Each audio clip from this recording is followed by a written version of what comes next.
UFC 292 is right around the corner, and a couple weeks ago, UFC 291 was one of the best cards in the last couple years, one of the most hyped up cards in the last couple years. But if I'm going to be completely honest, I am more excited for UFC 292 than I am 291, simply because look who's fighting on it. But if you look at who's fighting on UFC 291, you'd probably just be like, UFC 291 is better, more exciting, more great fighters, which I agree with. It was an amazing card. But Sean O'Malley versus Aljamain Sterling is going to be one of the, I feel like it's going to be one of the best fights in recent time simply because both fighters could just, boom, like just destroy the other one. Sean O'Malley, as we know, he can put the lights out of any 135 pounder at any moment. Aljamain Sterling, super dominant wrestler. I mean, he probably out wrestled Henry Cejudo, who is an Olympic gold medalist. I mean, yeah, you can say Cejudo is kind of out of his prime, but nevertheless, that's still super impressive.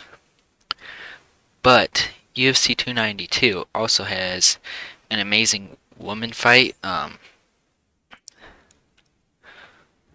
Zon or why do I'm gonna try to pronounce this right, but I never can. Zhang Wei Ling. I don't know. I forgot. I always forget how to say her name. But she fought. Who's that one girl? I forgot her name. But a couple years ago, she fought this girl, and it was probably the greatest women UFC fight of all time. I mean, by the end of it, the other girl's face was freaking looked like a balloon because she was just beating the crap out of her. I mean, it was a close fight. They were both beating the crap out of each other. But her power for a girl is not trying to say like girls aren't powerful, but she could knock me out. But anyways, pretty much in this video, I'm just going to be giving my opinion on all the outcomes that I think are going to happen in the main event.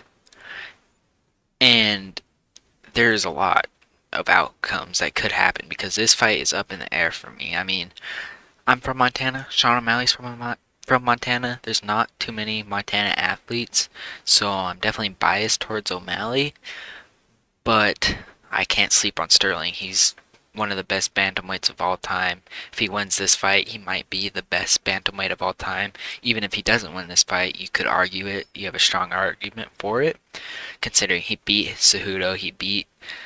I mean, how many title defenses does he have? One, two.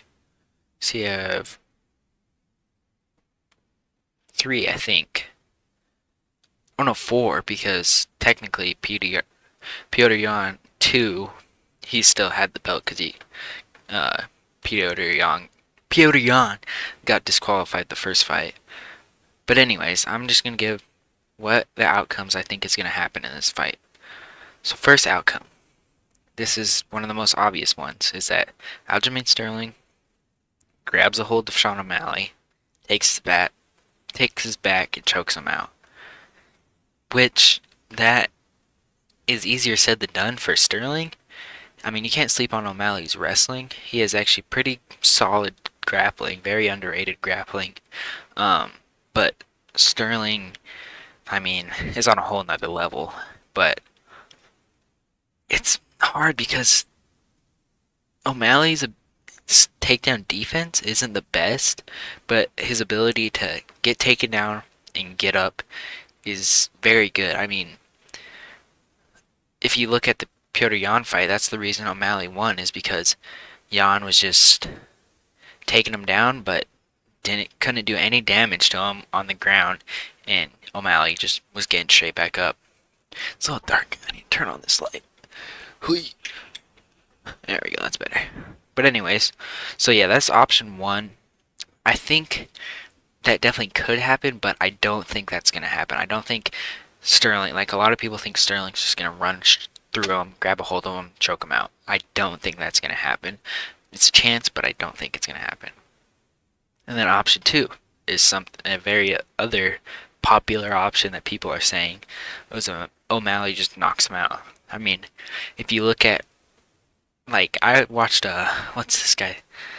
What's the TikToker's name? Hi Jai picks or something like that. I always watch his videos. He does very good, just like 60-second breakdowns on fights and like betting. But I just watched a video of Sterling getting caught with a knee many times, and he got caught with a knee a couple years ago and got knocked out cold, like out cold. And then he's gotten caught with a couple other knees from shorter fighters that don't have a lot of leverage when they knee, so it doesn't have as much power towards that knee. Because when Sterling goes in for like a double or just even trying to close distance, hands are normally down, chin forward like that. And if you watch the Peter Yan fight and O'Malley fight, O'Malley caught Yan with a clean knee right up the middle. And if he can catch Sterling with that knee while Sterling's going forward, just like two cars going right together, that crash is going to be bigger than a car going here and hitting a still car. What the?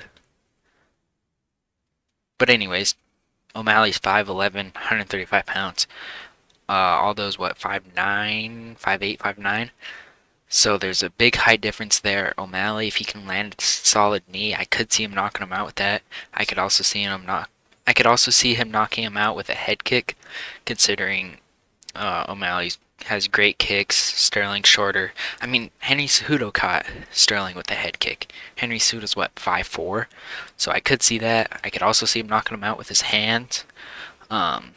Super powerful left hand. Just O'Malley's striking is just beautiful. I mean, Peter Yan is one of the best strikers in the UFC, and before the O'Malley fight, a lot of people would probably consider him the best striker in the UFC, or at least the best boxer. I mean, probably not a popular opinion, but a lot of people probably would. And O'Malley just outstruck him on the feet. I mean, if you look at the significant strikes, Peter Yan landed about 50, O'Malley landed like 80. So that's option 2, O'Malley getting a knockout. Option 3, I could see Aljamain Sterling working on the, or not working on the, but O'Malley is so focused on not letting Sterling take him down that I could see Sterling TKO O'Malley. That's honestly a higher chance of happening in my opinion than Sterling just dominating and grabbing him and taking his back, because O'Malley's been so prepared for the wrestling that he might not be as prepared for the striking, which, as we saw in the Peter Yan fight, he got caught with a left hand by Yan. So I could see Sterling, catching him, getting on top of him, and winning by TKO. I don't see that happening super likely, but I could definitely see it. That might be the best outcome for Sterling to get a finish. And then another outcome, I could see either one of these guys getting a decision. Like, say, if O'Malley's on his game, if he's going to get taken down in this fight, unless he gets a quick knockout in the first round, he's going to get taken down. So if he's been training this hard and fights it like he fought in the Peter Yan fight and is able to just get up without absorbing a bunch of damage and piecing Sterling up on the feet, I could see him winning another close decision like against Peter Yan. But on the other hand, I could see Sterling just holding him on the ground until he can't get up and like a dominating decision win. I could see that. But it's just, this fight is so hard. Like, it's 50-50 for me. I'm going for O'Malley. I love O'Malley. He's one of my favorite fighters, if not my favorite fighter. His striking is beautiful. Like I said, both from Montana. It's not very often a Montana boy or girl athlete becomes like huge like O'Malley. I'm pretty sure he's probably the most popular Montana athlete to ever come out of Montana. But if I was to have to give a official prediction, I'm going to have to go with my guy, Sean O'Malley, by, I'm going to say, third round knockout, either with a knee or a head kick. But it's just a hard fight to call. I mean, Sterling is super good, O'Malley's super good. But I guess we'll find out, because last time I predicted the Jake Paul, or last time I predicted a video, or a fight, I predicted Jake Paul Nate Diaz almost perfectly. I said that Jake Paul was going to dominate the first couple of rounds. Nate Diaz was going to come on a little bit, but he wouldn't do enough to win the fight. And I said Jake is going to win by decision, which that's pretty much exactly what happened. So if I can predict this fight, I'll be two fight prediction streak, perfectly predict it. So I hope that's how it happens. I'm gonna be rooting for O'Malley. Probably gonna watch this. Um, I guess I'm not gonna say how I'm gonna watch this. Just know I'm not gonna pay. But anyways, I'll see you next time, and I'll probably see you after the fight, unless I make a video before then. So yeah.